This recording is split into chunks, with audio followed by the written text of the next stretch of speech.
नमस्कार, स्वागत है आप सभी का डीडी न्यूज के इस विशेष सांकेतिक भाषा के बुलेटिन में। आपके साथ मैं हूं संध्या शर्मा और मेरे साथ है मेरी सहयोगी मनीषा शर्मा। आइए बुलेटिन की शुरुआत करते हैं हेडलाइंस के साथ। एक देश एक चुनाव से जुड़े विधेयक पर कानूनी विशेषज्ञों के साथ जेपीसी की बैठक आज। पूर्व सीजेआई चंद्रचूड़ और जेएस खेहर के साथ होगा विमर्श।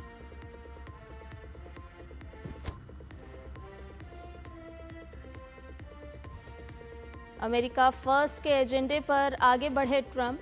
विदेश विभाग में कर्मचारियों की छंटनी की योजना जल्द शुरू करने के निर्देश। करीब 1900 कर्मचारियों की नौकरी खतरे में।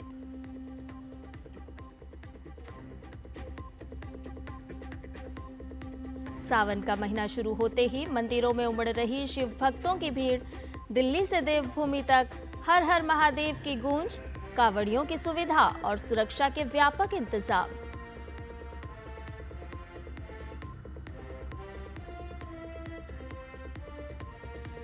देश भर में बारिश का दौर जारी। अनेक इलाकों में जनजीवन पर असर।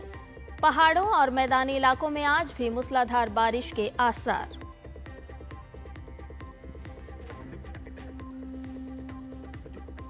लॉर्ड्स टेस्ट में पहले दिन का खेल खत्म होने तक इंग्लैंड ने 4 विकेट पर बनाए 251 रन।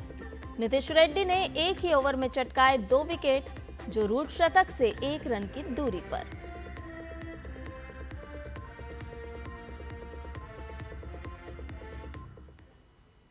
और आइए अब सभी खबरों को जान लेते हैं विस्तार से। एक देश एक चुनाव कराने की योजना पर विचार के लिए गठित संसद की संयुक्त समिति की बैठक आज होगी। बैठक के दौरान सुप्रीम कोर्ट के 2 पूर्व मुख्य न्यायाधीश न्यायमूर्ति डीवाई चंद्रचूड़ और न्यायमूर्ति जेएस खेहर समिति के सदस्यों के साथ चर्चा करेंगे और अपने सुझाव देंगे। ये बैठक नई दिल्ली स्थित संसद भवन एनेक्सी में आयोजित की जाएगी। इस बैठक का उद्देश्य संविधान 129वां संशोधन विधेयक 2024 और केंद्र शासित प्रदेश कानून संशोधन विधेयक 2024 पर गहन विचार विमर्श करना है, जो देश में एक समान और एक साथ चुनाव की दिशा में अहम कदम माने जा रहे हैं। बैठक में भाग लेने वाले अन्य प्रमुख विशेषज्ञों में पूर्व राज्यसभा सांसद और संसद की विधि और न्याय से जुड़ी स्थायी समिति के पूर्व अध्यक्ष डॉक्टर एम सुदर्शन नचियप्पन शामिल होंगे।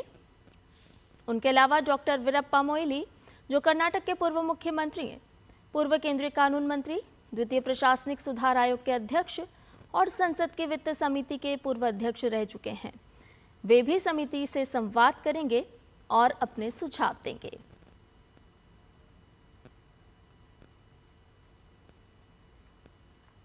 विदेश मंत्रालय ने पंजाब के मुख्यमंत्री भगवंत मान की प्रधानमंत्री नरेंद्र मोदी के विदेश दौरे को लेकर की गई आपत्तिजनक टिप्पणी की कड़े शब्दों में निंदा की है। विदेश मंत्रालय के प्रवक्ता रणधीर जायसवाल ने कहा कि हमने एक उच्च सरकारी अधिकारी की ओर से ग्लोबल साउथ के मित्र देशों के साथ भारत के संबंधों के बारे में की गई कुछ टिप्पणियों को देखा है। ये टिप्पणियां गैर जिम्मेदाराना और निराशाजनक हैं। ऐसे बयान सरकारी अधिकारी को शोभा नहीं देते। भारत सरकार ऐसी अनुचित बयानबाजी से खुद को अलग करती है, जो मित्र देशों के साथ भारत के संबंधों को कमजोर करती है।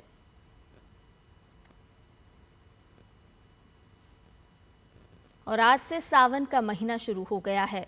अब 9 अगस्त यानी 1 महीने तक हर शिवालय में हर हर महादेव की गूंज कुछ और भी तेज सुनाई देगी। यह महीना भगवान शिव को बहुत प्रिय माना जाता है।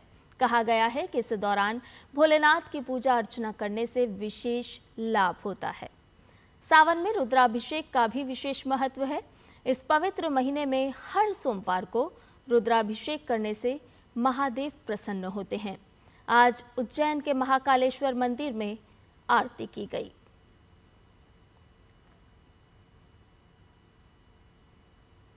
सावन माह में आज से शुरू होने वाली कांवड़ यात्रा के लिए तमाम राज्यों में व्यापक सुरक्षा व्यवस्था की गई है।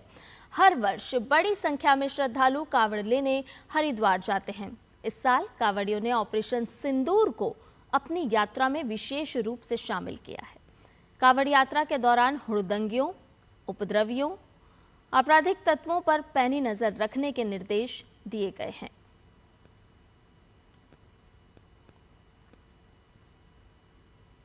मॉनसून इस साल बेहद सक्रिय है। मैदानी इलाकों से लेकर पहाड़ों तक कहीं भारी बारिश हो रही है तो कहीं छिटपुट बौछारों ने मौसम सुहाना कर दिया है। लेकिन जिन इलाकों में मूसलाधार बारिश हो रही है वहां के हालात खराब हैं। कई राज्यों में बाढ़ जैसी स्थिति है तो कहीं जनजीवन पर असर हो रहा है। उत्तर प्रदेश, बिहार, पश्चिम बंगाल के अलावा असम और ओडिशा की नदियां उफान पर हैं। इस बीच मौसम विभाग की माने तो आगामी 16 जुलाई तक बारिश से राहत के आसार नहीं हैं।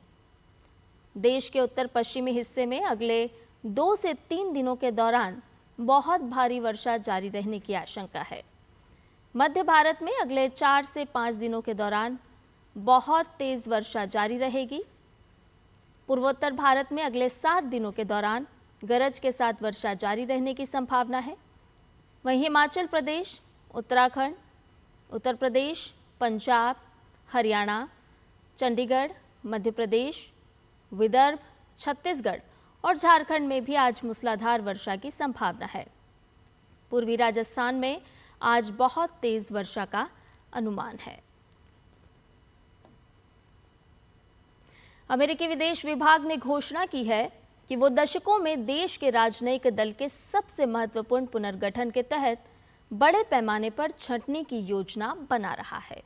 अधिकारियों का कहना है कि राष्ट्रपति डोनाल्ड ट्रंप के अमेरिका फर्स्ट एजेंडे के तहत स्टेट डिपार्टमेंट में व्यापक पुनर्गठन की प्रक्रिया शुरू हो गई है।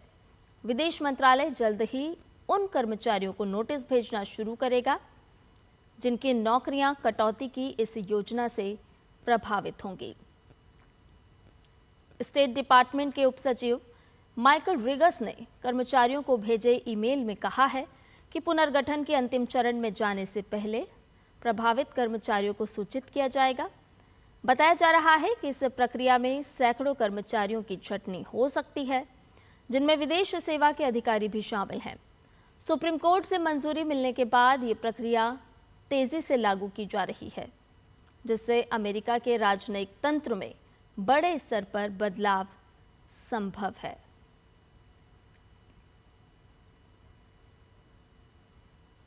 अमेरिकी राष्ट्रपति द्वारा ब्राजील से होने वाले सभी आयातों पर 50% टैरिफ लगाने की घोषणा के बाद साओ पाउलो में प्रदर्शनकारियों ने रैली निकाली और प्रदर्शनकारियों ने राष्ट्रपति डोनाल्ड ट्रंप का पुतला फूंका और अमेरिकी झंडा भी जला दिया। चीन के बाद अमेरिका ब्राजील का दूसरा सबसे बड़ा व्यापारिक साझेदार है और लैटिन अमेरिका की सबसे बड़ी अर्थव्यवस्था के साथ उसका व्यापार अधिशेष दुर्लभ है। लेकिन कॉफी, संतरे का रस, चीनी, बीफ और इथेनॉल के एक प्रमुख कृषि निर्यातक के रूप में ब्राजील की भूमिका को देखते हुए ये टैरिफ अमेरिका में भी नुकसान पहुंचा सकता है और खाद्य कीमतों को प्रभावित भी कर सकता है।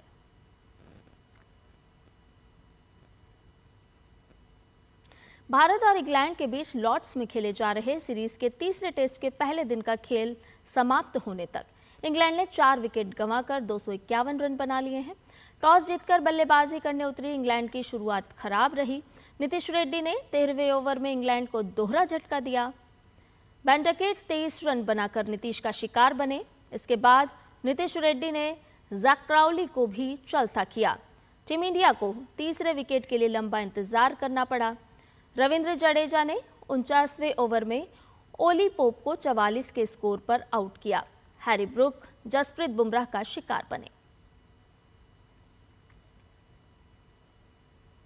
अमांडा अनिसिमोवा ने पहली बार विंबलडन के फाइनल में जगह बना ली है। अनिसिमोवा ने सेमीफाइनल में दुनिया की नंबर 1 खिलाड़ी अरीना सबालेंका को 6-4, 4-6, 6-4 से मात दी। इस जीत के साथ अनिसिमोवा का सबालेंका का जीत हार का रिकॉर्ड 6-3 का हो गया है। अनिसिमोवा कोई ग्रैंड स्लैम जीतने वाली तीसरी अमेरिकी महिला टेनिस खिलाड़ी बनने की कोशिश में जुटी हैं। इससे पहले अमेरिका की मैडिसन कीज ऑस्ट्रेलियन ओपन और कोको गॉफ फ्रेंच ओपन जीत चुकी हैं।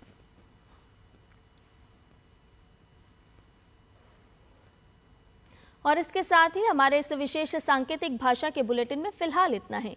मुझे और मेरी सहयोगी मनीषा शर्मा को दीजिए इजाजत। नमस्कार। है।